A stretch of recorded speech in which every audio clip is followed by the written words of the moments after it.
This is how we are capturing, taking notes. Also, I'll be capturing, things that surface for us, but this is our way of really taking all those good notes and not missing a thing. I'm Janice Fox. I'm the core director for our Middle Tennessee Grand Region, and I'm happy to be facilitating these conversations with you and our chair, Farah Griffith.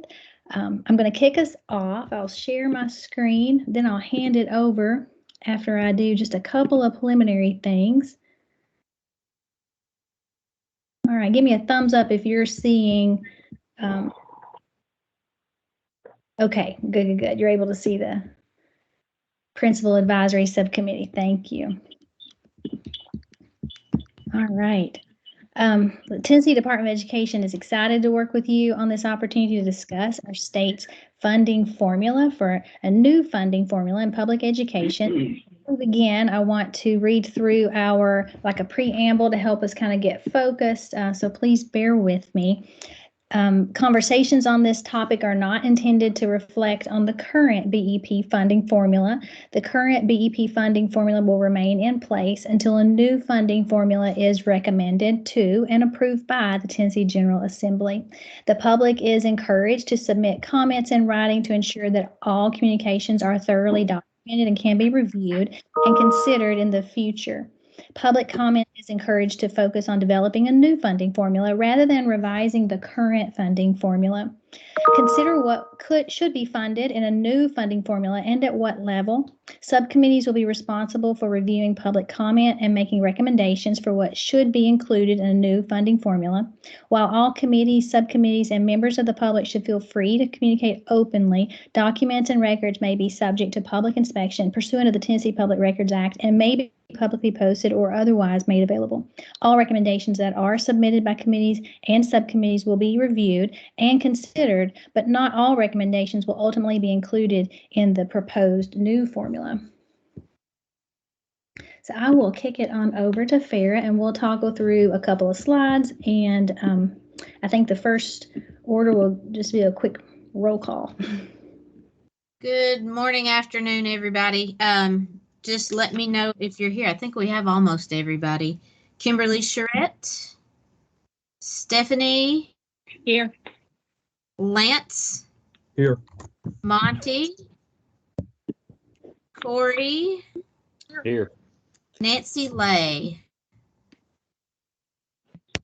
Jenna. Amber. Here. Lee. Here. Rusty Crow. Here. Welcome, Senator Crow and John Gillespie. All right, Senator Crow, if you would like, last meeting, we spent just a few minutes telling who we are and about ourselves. So we'll give you that opportunity before we go forward. Thank you. I'm sorry I missed last week. I wasn't aware we were having a meeting that quickly, but I do appreciate all of you helping out. I've served the 3rd Senate District, which is Washington, Carter, and Unicoi up in the tip. It looks like with redistricting, I'll probably take over Johnson County as well.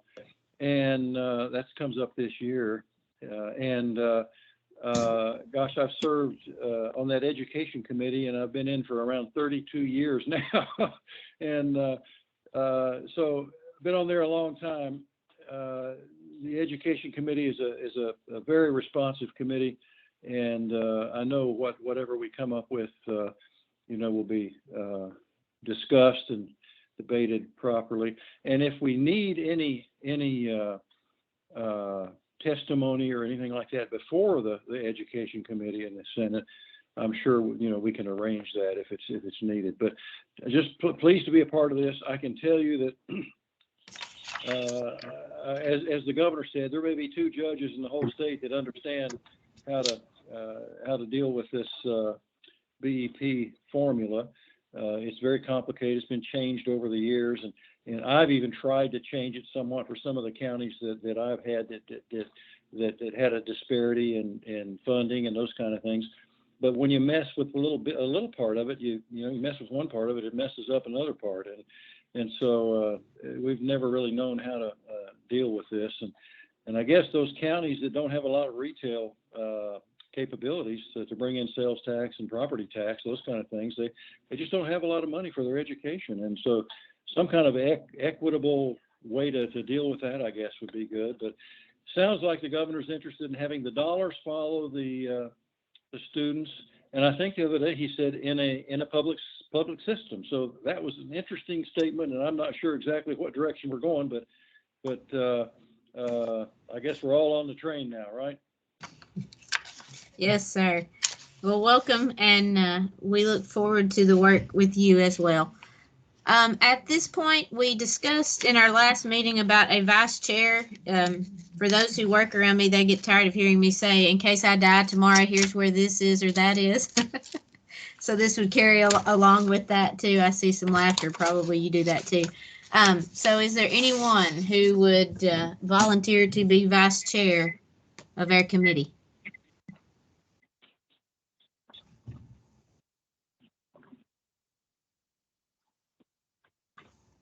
I don't mind to do it if nobody else will do it. Jenna, appreciate you. I got it. All right, good deal. Sarah, I wanted to point out we also had Representative John Gillespie join. If you wanted to give him a minute also, I think he had to jump off. We didn't get to him last time. Representative Gillespie, we want to give you an opportunity, since you didn't get to on our last meeting, to just tell us a little bit about you and introduce yourself to our group.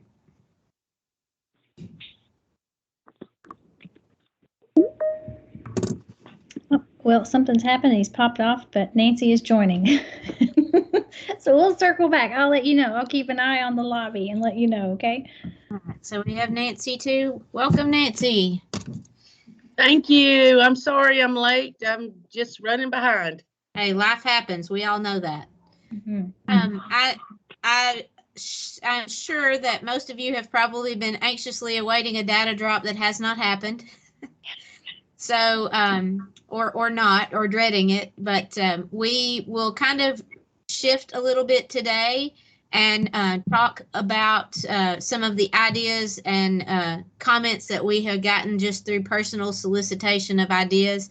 So again, what we want to do with our time today is kind of just share some ideas and discussion and brainstorm what we think a new funding formula would look like.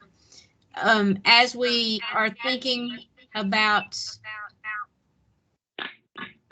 our list of non-negotiables, and we had some good discussion last time, but I'd like for us to maybe dive a little deeper into what those necessities are that need to be in that base, and then look at the weights and the other items that we think are important, and talk about maybe some ways that we can get that information. So I'm just pulling back up forward to some of those reminders, and then just soliciting feedback from all the different folks that you encounter in all different ways. So I spoke with Janice earlier, and we discussed maybe opportunities and the best way to solicit those that we come in contact with that are principals, whether that be just through conversation. I've actually had a few folks have sent me some funding ideas down to dollar amounts that we can turn those over to the website where they're asking for us to load those. We had a principals meeting last week, and I just posed the question: if you have ideas or things, and I didn't really get an answer. And Janice and I discussed maybe we need to frame that question a little differently, like what is most important to kids, or what are things that are non-negotiables that every kid in your school needs. But let's talk for some time today about what ideas you have, or what ideas that you have received from others out in the field. Hey, Farrah, I just want to mention, when I talked to some principals in Bradley County and Cleveland City over the last week or so, just in talking a little bit about this, and it wasn't any sort of a formal feedback questionnaire, but I was just talking to them about some of their priorities, what they would like to see moving forward. And there just seems to be a lack of understanding in general of how the funding flows. And so they don't really know. I mean, all of our things came back, which I'm sure I'll bring this back up, but talking about nurses and social workers and you know, even things like assistant principals in smaller elementary schools and things like that. But I just don't think there's a full understanding. So as we think about formal feedback or soliciting formal feedback moving forward, we may just ought to provide a little bit of a breakdown of how this funding flows. You know, what's provided locally, what's provided federally by the state, because there seems to, it's just amazing, you know, how many principals, because we don't think about that every day. We're just trying to get things done, as you all know. So, you know, I think it's difficult for them to conceptualize what we're asking, you know, just to agree with what you said. I agree. I talked to a school board member in my district over the weekend, and that was the discussion that we had was a lot of people just don't know what they don't know. And depending on what level of responsibility is given by the district, you're right. You know, a lot of times here's your personnel, go and make it happen. And unless you just have an affinity or an interest or are interested in that and want to dig into it, there is a lot of unknown information there. And I guess that's a good opportunity. You know, in our next meeting, we were kind of tasked with putting a dollar amount on some of these things. And I don't think that that's for us to do. And we're going to kind of shift that focus a little bit because we're probably not those numbers people. You know, the director of schools tells me how many personnel I get. I don't know what that costs, you know, so there are others who need to be tasked with that rather than us. But I do agree, Corey. I think there's probably a lot of folks out there that don't understand the current formula. And, you know, that's not information that's probably at the fingertips of a lot of district personnel because they do have those numbers people who do a lot of that. But I absolutely agree. We don't know what we don't know. My superintendent, she had just sent me, like literally just sent me within the last day or so, something that someone named Marianne Dursky had presented at a new superintendent's conference last year. And she says it's logical and understandable ways to understand the BEP. So I've got to watch that. And I'm sure she wouldn't mind if I shared that to the committee, and then everyone can take notes or send it out for people who have questions. I think that'd be great. Okay. And this is Senator Crow. I guess we ought to, the only clue that I have regarding what the governor's interested in or what the administration's interested in is, you know, when he said the other day at our rural conference that when asked the question that he just wanted some system whereby the money followed the child in public school better than it does now. And so I guess, you know, we need to know, you know, how is that funding? I guess what is the money for each child now, and what's how I'm not sure exactly how he's thinking, how the thinking is that it seemed to me that if that was not saying that it was going to be a voucher type of process, just like, you know, that we tried before that was ruled unconstitutional. I think it sounds more like something within the public school system. How can the dollars flow more easily throughout that system to follow the children as wherever the parents want them to be? It sounds like, I don't know. What are you all thinking? Hey, Farah, this may be a great place to pull over the PowerPoint that was used. The commissioner met with each of the chairs. I will also note that these are all posted. I'll pull a couple of things. Let me make y'all sick with all these things popping up here on the screen. But if you'll look, just take note of this website. It is your TN education funding. I'll stick that in the chat real quick. But all of the recordings and everything, resources are posted here. But the PowerPoint I'm referencing, you'll find here under Funding Review Subcommittee Chairs.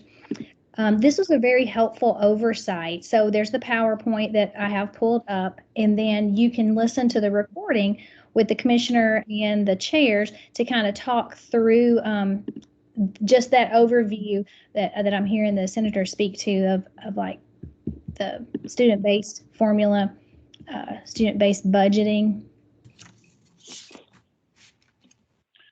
So I guess what I'm thinking is if that's what the administration is thinking of, then we probably should know a little more about what their goal is in that regard. Are they talking about the entire state being a situation where a kid can go to whatever school he wants to in whatever precinct or whatever school system he wants to, and the money follow them? Or, I mean, we can waste a lot of time going a different direction if we don't know what direction, you know, the leadership wants us to go. Obviously, we can disagree with that when the time comes, but if we don't like it. But you know what I'm saying? Well, we just need to have a pretty good picture of what they're talking about. Yeah. So this might help us. I didn't mean to interrupt, but Farrah, I'll let you jump in. I think he's asking a great question. So the big picture of this student-based formula, we're asking each of the subcommittees, so this is the principal advisory subcommittee, to really think about what are the needs. So if we're envisioning a new funding, a new state of Tennessee funding process, getting in that creative space on what do we know every student will need in Tennessee, and then thinking about the weights, what are some of the specifics. So I'll let Farrah, if you want to kind of walk through this. That I think that might help it to come together of like what this conversation can help support. So as we think about setting up those necessities within the base that, as Janice said, every student would need, those are those non-negotiable things. And we spent some time in our last meeting discussing what we thought those were, from guidance to nurses to SROs. Those were kind of the named items that we discussed. Of course, personnel would fall in there. Transportation was mentioned. Technology was something that we talked a little bit about that might be a part of that base, as far as the funded things that every school needs. You know, in my drive in this morning, I was thinking about how we would want to look at that from a counselor end. You know, if we want every school to have a counselor, then we want to put that as a part of our base. But then beyond that, if we want to say, once you get 300 students, that would provide an additional counselor, then that would go into our weights portion of the formula. So for me, in a school with 900 middle school kids, I need 3 counselors, or I would like to have 3 counselors rather than 2. So if we think every school needs 1, then that needs to be in our base. And then if we want to criteria some of those other things, then those would go into the weighted portion.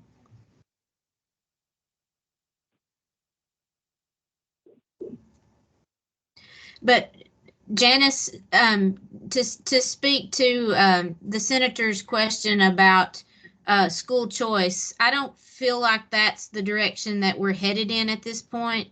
I don't think that we're speaking to that. We're speaking to in a public school system where we're zoned or districted to go, this is what that would look like for them. Is that correct? That's correct. This is a time and space for us to really think about state funds, not the local, and then state and then public dollars. These are for public school students. And so this is the opportunity to really think about what are our needs, how might we really envision that new formula or a new funding budget that can help us for our future. So definitely public school students, state funds. So you think what he's thinking of is to making sure that each child, no matter how poor the county may be or how wealthy, that each child has an equal shot at those dollars that follow from a state perspective, I guess. And of course, and then you have the ability for the richer districts to put in more money as they do now. So is that what you're saying, that we, in all of this, we just need to find a way that's more equal for students statewide, no matter what kind of district they're in? That's right. That would be your base. So for all students, what all students need, regardless of where they are, just in order to be successful, all students need that would be the base, and then weighted categories if we feel like, because we're small and rural, that we would need this amount. So and that it's a being plan, not a spending. So the flexibility to be adaptive to those specific needs. If you have a high population for EL learners, then that weighted value for EL may really come into play at that school. And it may only be one school out of 5 in the district. So really being able to meet the needs of the students that we have in our public schools. So Senator Crow, to give you a quick and simplistic example, I'm in White County, and in our district, we are funded for 1.37 nurses. We have 9 schools.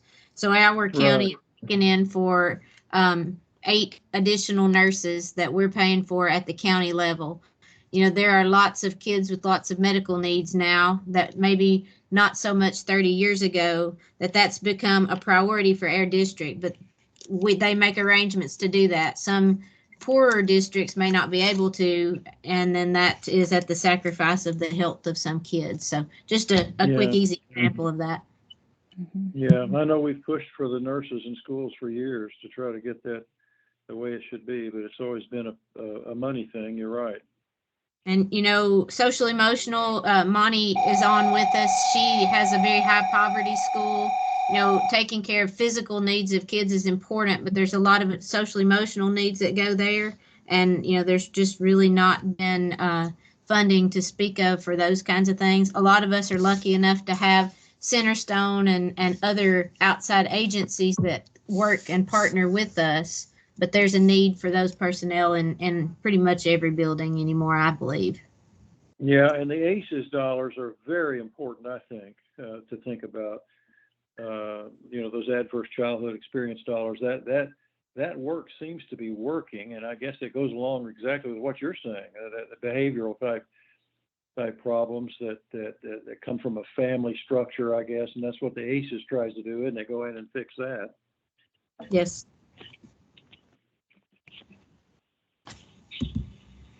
So since we're here, do we want to kind of dive into what we think needs to be included in that base part of the formula? Mm-hmm.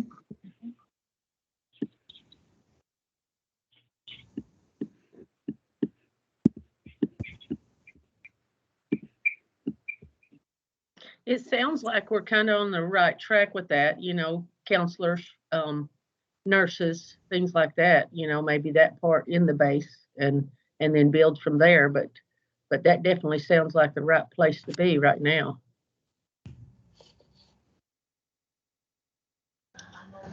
This may be off just a little bit, but with that conversation that we had last time about some of those needs, being part of the trauma-informed grant, I know they were telling us about some monies that would be coming up with grants for mental health and those type of services.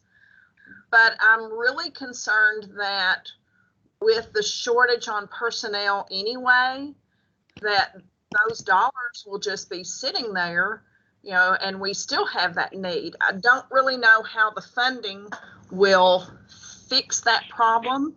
And then I'm a little concerned that as he was talking about some of the dollars that are being put toward personnel and that sort of thing with more affluent districts, will we be in, you know, some almost a bidding war for personnel type of things? You know, they're going to go where the money is, and then we still are without.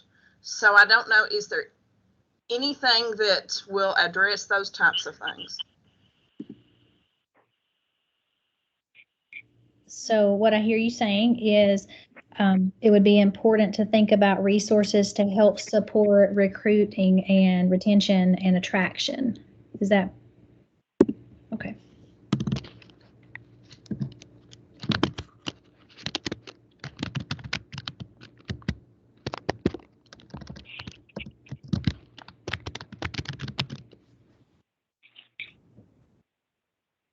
And that would need to be in the base. That's what I understood, Monty. Great.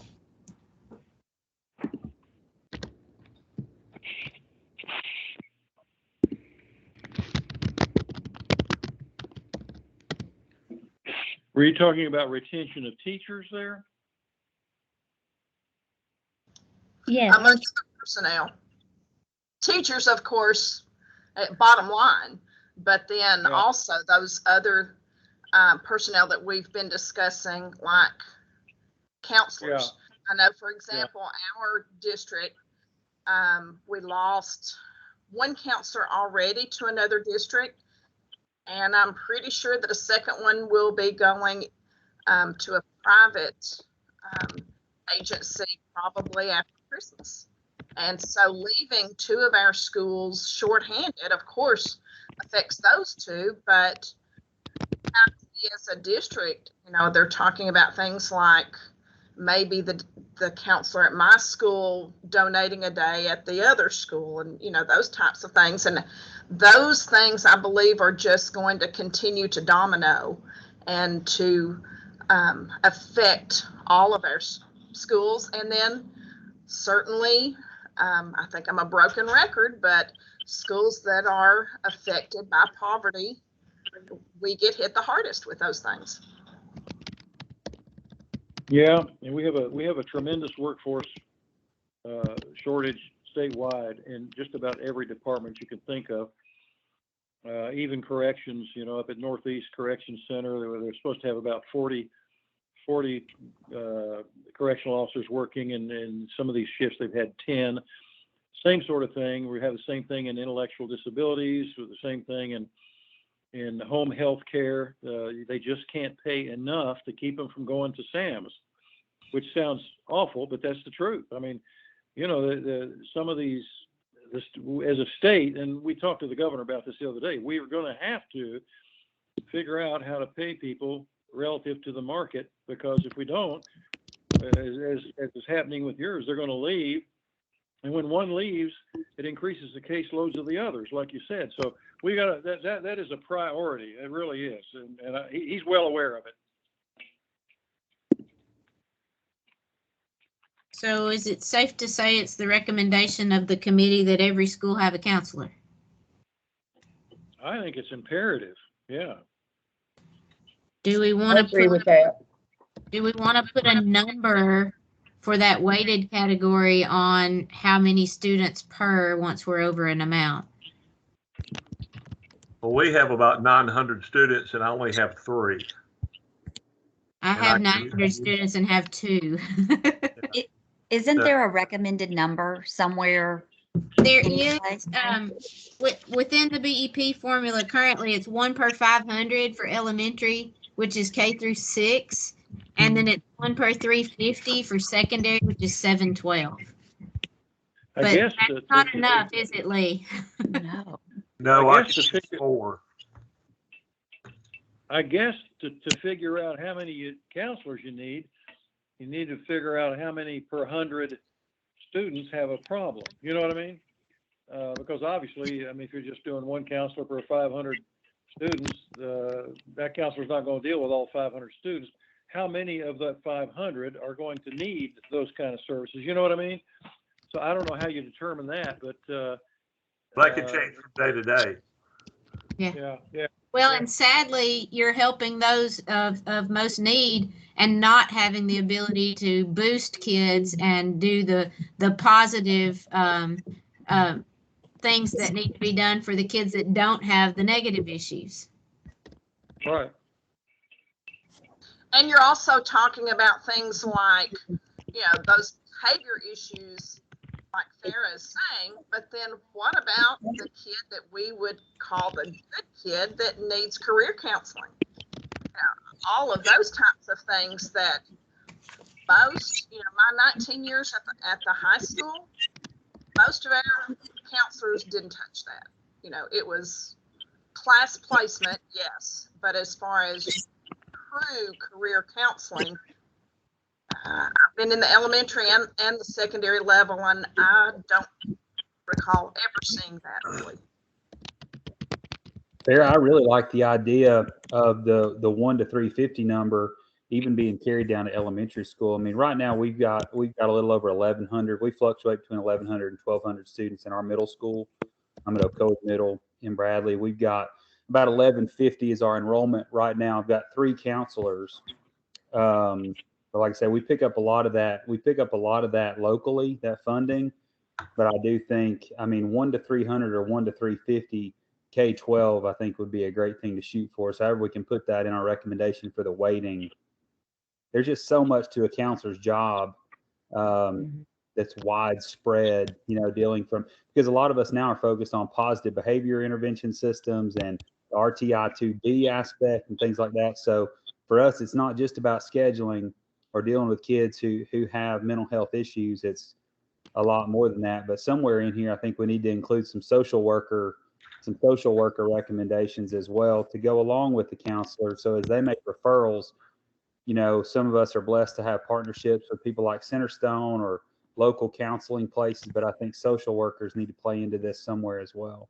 I agree. And, depending on the background of your counselors, whether or not the people you already have even have the expertise to do that.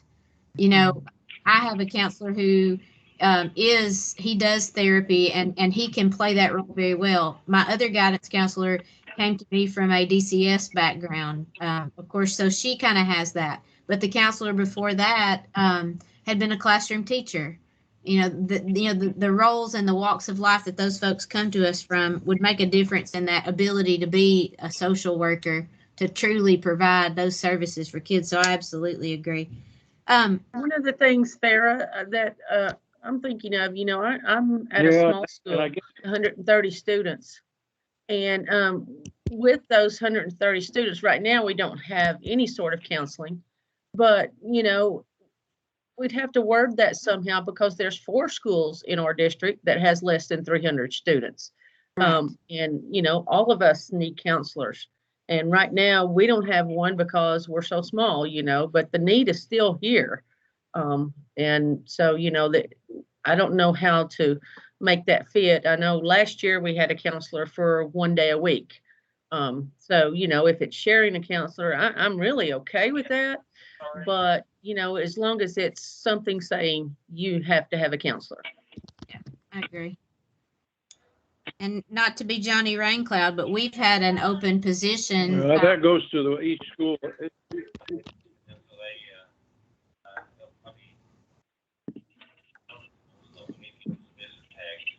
We've had an open position for a grant-based social worker. We can't fill.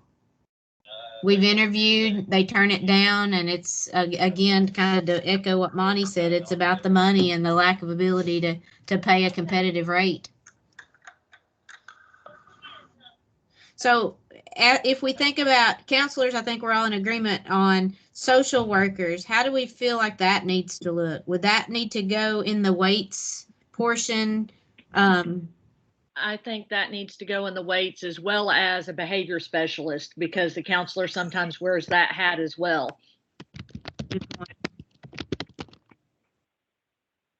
And I think, honestly, I don't know if the percentage is the right way to. Well, and I guess weighted.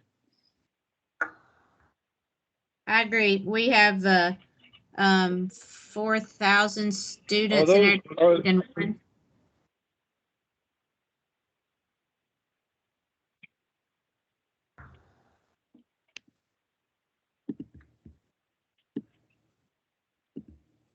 Go ahead, Senator.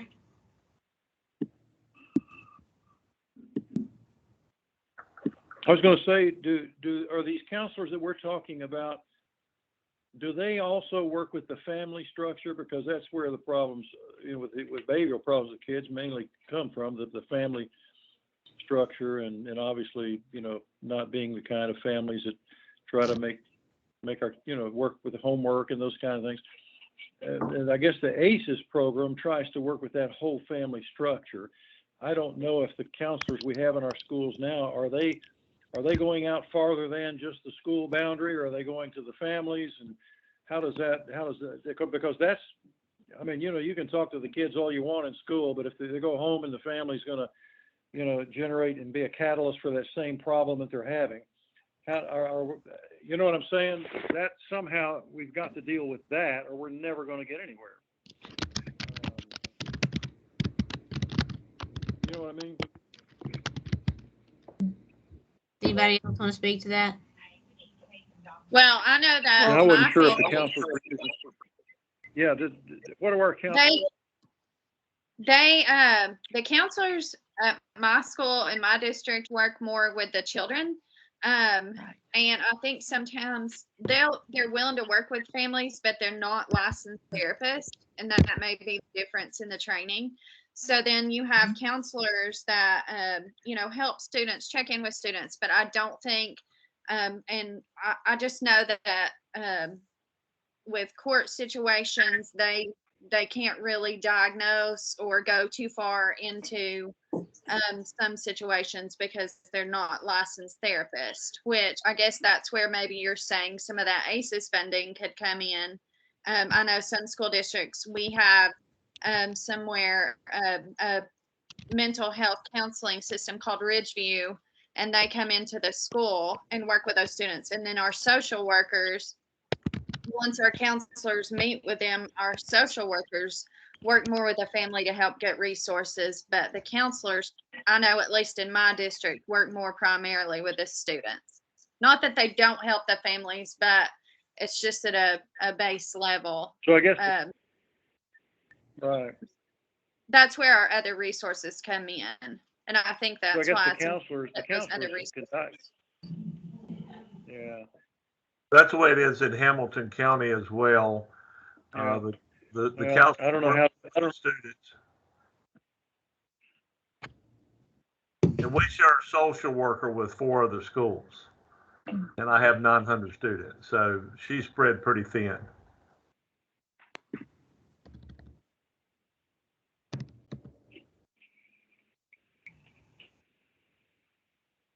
Right. In our district, which is Cheatham County, we do not have. So I guess I'm not sure what who would do. So he's our counselor, like Jenna said. So the social workers. Hey, Senator, go ahead, please. And then Amber, you'll be next. Okay. I was going to say, so the social worker, it sounds like, so the social worker is the one that works with the parents, not just the students, but the counselors work with the students.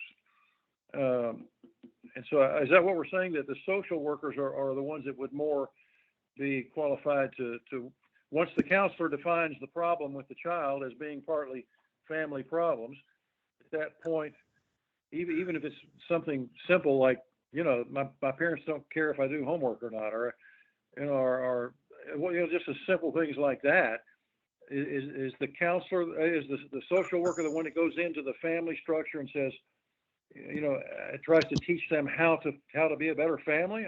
How do we do that? Is that, what's the social worker versus the counselor?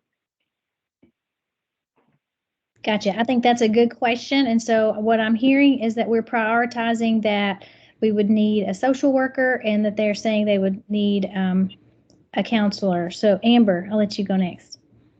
Well, I was just going to jump on what Jenna said as far as the counselors work with the students. Now, if the parents need help in parenting and things like that, we have resources that, like, we refer them to resources that we know of, like Tennessee Voices for Children or some other places that we know of.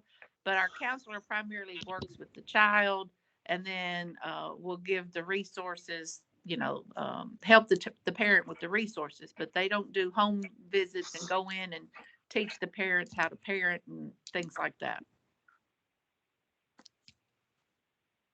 Well, and let's just be honest, there's not a lot of desire. I guess we can't do it all, can we? Mm-mm. Correct.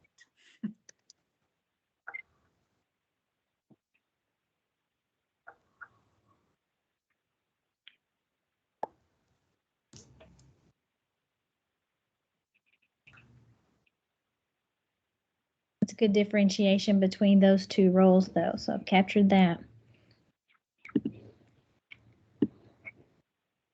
Farah, what else is on? What Your other, while we're still here at base and weights, are there any other items? And I guess we are just kind of in agreement without saying that the funding of classroom teachers, are we just gonna go with status quo on that as far as the numbers?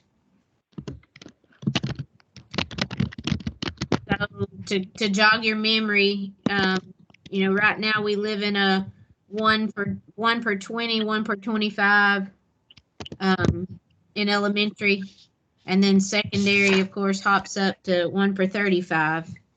Do we want to speak to any of those classroom teacher regular role numbers? 35 is way too high. Agree. 35. And we don't do that, at the expense of our local school system.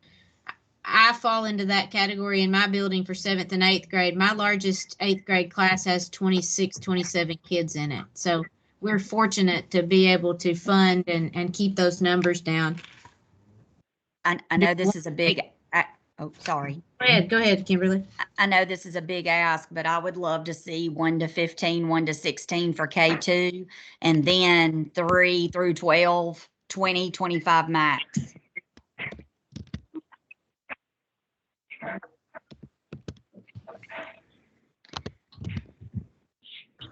You can feel that difference, and I know you guys know that from going in and doing observations. You can feel the difference in a classroom of 15 and a classroom of 25.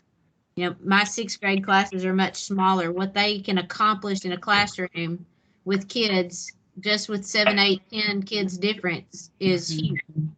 So I don't agree with you on that. Well, and we're learning that relationship building is the key to instruction, right? And for student outcomes. So you cannot build effective relationships if you've got 35 students in a classroom. You just can't. And that also could potentially help with even the behavioral needs, the counseling, like it just all trickles down the more opportunity you have to build relationships. So I certainly would like to see that fixed, and the loopholes where it only has to be an average of 1 to 20. So I could have all of my 2nd grade sitting at 24 students apiece. But if I've got a kindergarten classroom with only 10, just because of enrollment numbers, that certainly needs to be fixed. What about assistant principals? I agree. The lower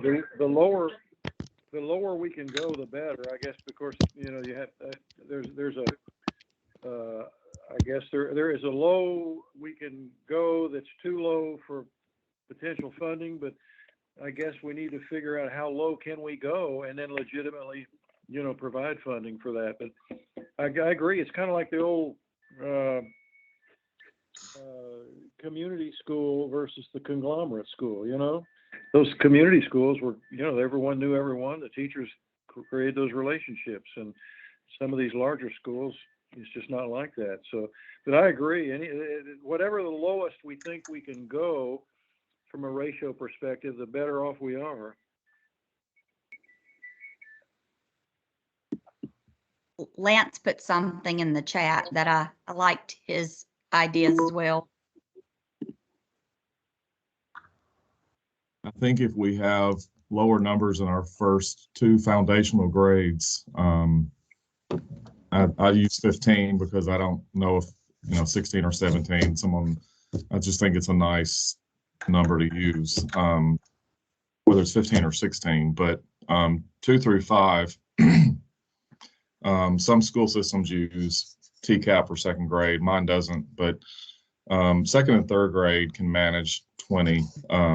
From what my experience from a Title I school and my school now, 4th and 5th grade, 25 is way too many kids in that we're still elementary. We're still building foundational skills and for reading and math. And 6 through 8, 25 kids per class max. I know we'd like to have it lower, but if we have it too much lower, the cost of how many more people we have to hire, which goes back to what someone alluded to earlier. We have all these open positions and no one to fill them.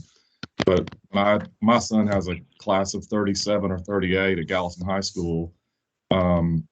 That's just way too many kids. I'm sorry, but 30 could be a cap or an average where you might have 32 one class, 28 in another, but 35 and 36 kids, big bodies. We're preparing them for vocational or college and career, and it's just way too many kids for one teacher to manage. I think if we lower these ratios, you'll see a lot more. I think 30 is too high for high school personally. Yeah. I think it needs to be capped at 25. But you can feel the difference. You can even feel the difference in a classroom that has 25 students. Well, if you had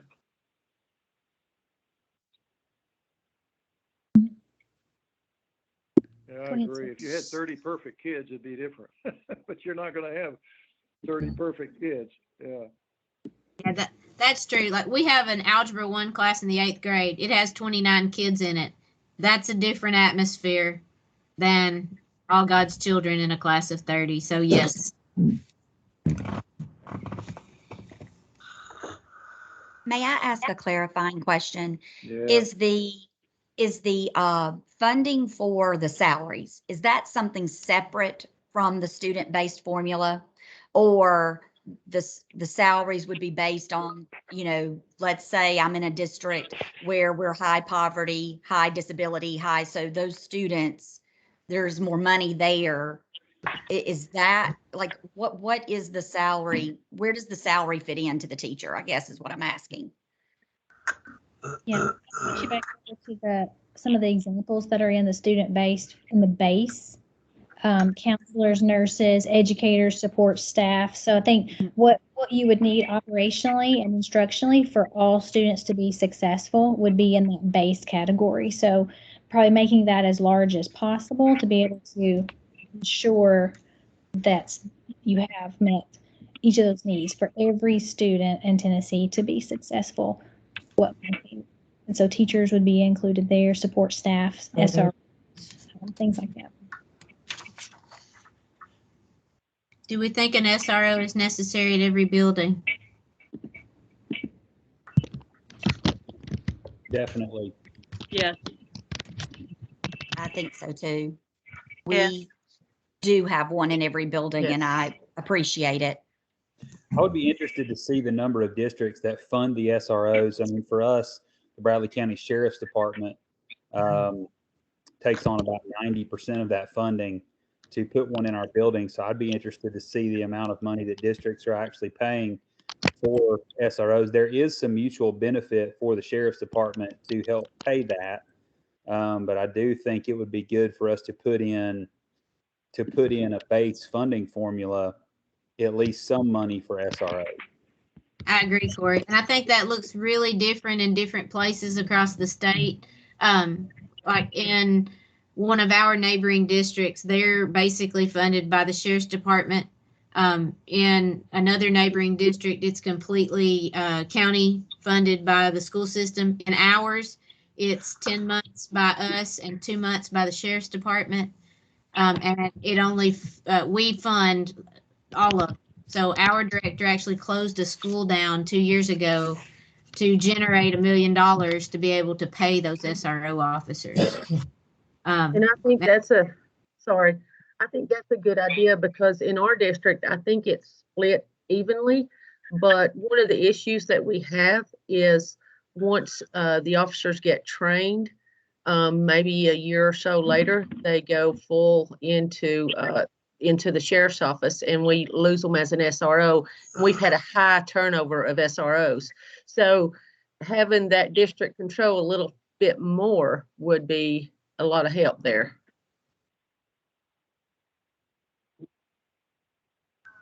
I agree. And that needs to be a special person within the school district, whether it be, and historically where we are, it's been folks who have come off the road and don't want to work the road anymore that come and be an SRO officer.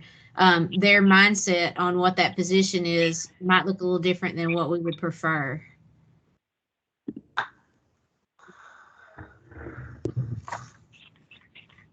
So let's go back to assistant principals right quick.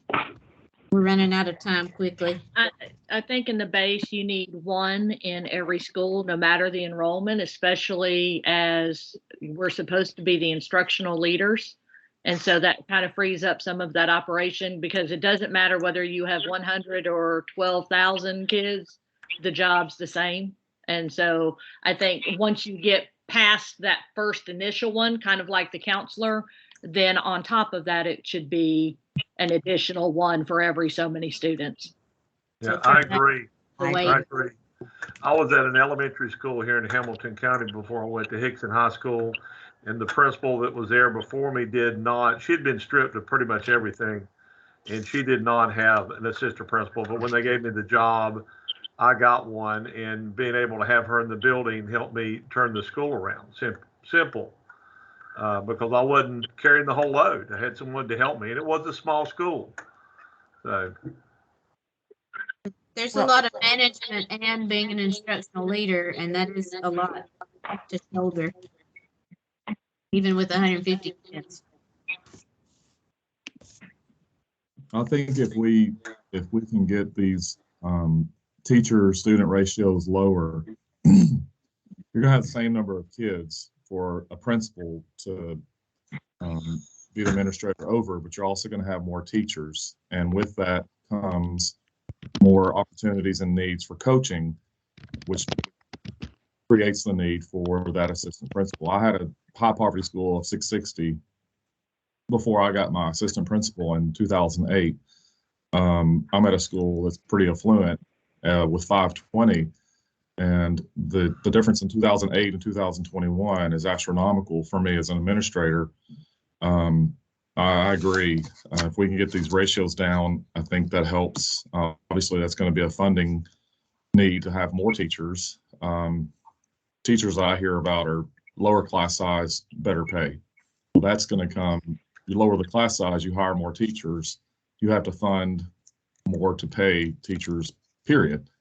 And then to give them raises that they deserve in all the counties, that's another money factor. But at the lower class sizes, and I'm in agreement, 9 through 12, 25, even 6 through 8, 25, I'm not sure. I haven't been in middle school setting in 19 years, but these ratios, if we go with 25, at least we can propose this and be on record that these classes are too large. And when we lower the class size, we're also going to have a need for more teachers, which is going to be a need for more funding, which is going to be a need for principals who are on their own with schools of 200, 300, 400, 500 are going to need an assistant principal.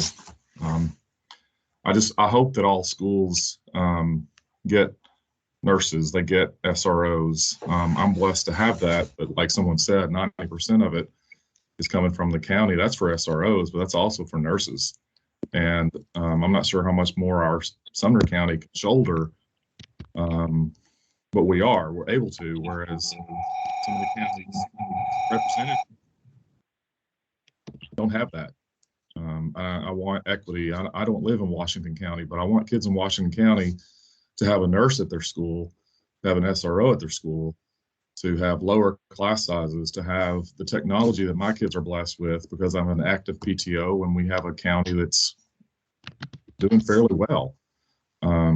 So I don't live in these counties, but I want this equity for these children who are everywhere. And the student-based formula versus what we've been using, all we have to do is look to neighboring states. And when you look at that link that was sent a couple of weeks ago, it's all over the place how they formulate, how they pay for student-directed or student-based formulas. But find the one that meets Tennessee, our capabilities and needs most, and follow that. I want more for my kids here, but we're blessed and we're very fortunate. And I know that kids across Tennessee are not, and I want them to have that. It's a big part of my push. It's not for my school to have more. It's for kids who don't have to get what they're supposed to have. I appreciate your unique perspective when you see what it can look like and then you want it for everybody else. Quickly, there's a comment in the chat box about RTI or interventionist. We need a minimum reading intervention and math intervention per 150. That was me. And I just threw 150 out, but I just know from our experience, we do not have enough interventionists funded. And I do believe that there needs to be one dedicated for math and dedicated for reading. 150 was just a number I threw out, but I certainly believe there's a need for that. That and instructional coaches, because Farrah, I loved what you brought up. You know, we're not just principals, we are the instructional leaders. So I believe that some of that help, some of that burden could be lifted if instructional coaches were funded to help with the coaching and the leadership there. But if that's not going to happen, then there needs to be more assistant principals to help with that load, because I know all of the principals in our district, they want to be great at both, but there's not enough time in the day to be great at both.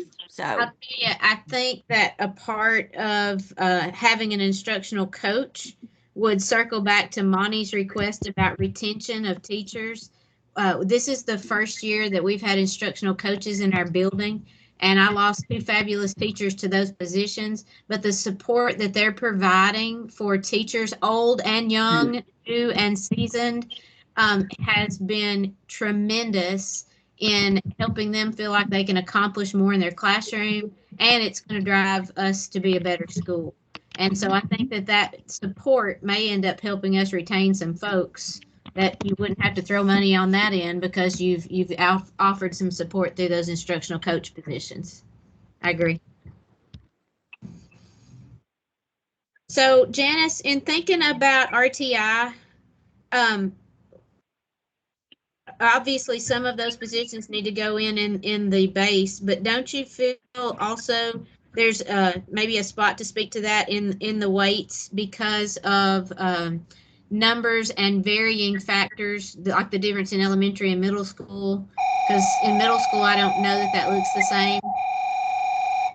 Absolutely. Hopefully, if it's working in elementary, you don't have as big of a need in middle school. I think I think that's open really for the opportunity of the discussion to think about having support when it's needed and for you to tap into it. I think that's a flexibility. So that's a good, maybe that's a good, knowing we have 1 minute left, maybe that's a good conversation to put a pin in that one and to think about it as you are sifting through feedback. So I'm so sorry that it hasn't been loaded in our drive yet. I will point you back to well, I won't pull it up, but you know where it's in your calendar invite. You have a link that will take you to all the folders. That's where we'll have our all of the feedback from across the town hall, so that you can start sifting through, and then a codified version that would be more specific to principals, personnel, so each of the 18 subgroups. So I think that'll be helpful for you to refine and look through, and then bring that along with your own as you are soliciting feedback from all of those you encounter, personal, private, and professional, all the ways to solicit feedback and asking questions, or what do you think is a need? I like the way you've kind of cultivated those questions today. I hope that this has helped it be a little more clear in your minds in this process, but we'll be bringing these back each time and refining it. So getting even more clear on what feels like the right base and weight and at what amount. So I think these have been super conversations. I will try to move this. Sorry, it was splinched between a couple of slides. Was there anything else, Farrah, that you wanted to come back here? I think we had rich discussion. I do too. I was just sitting here personally thinking, if I took my current school numbers and kind of the things that we've done today, I wonder what the personnel numbers would need to look like in our buildings.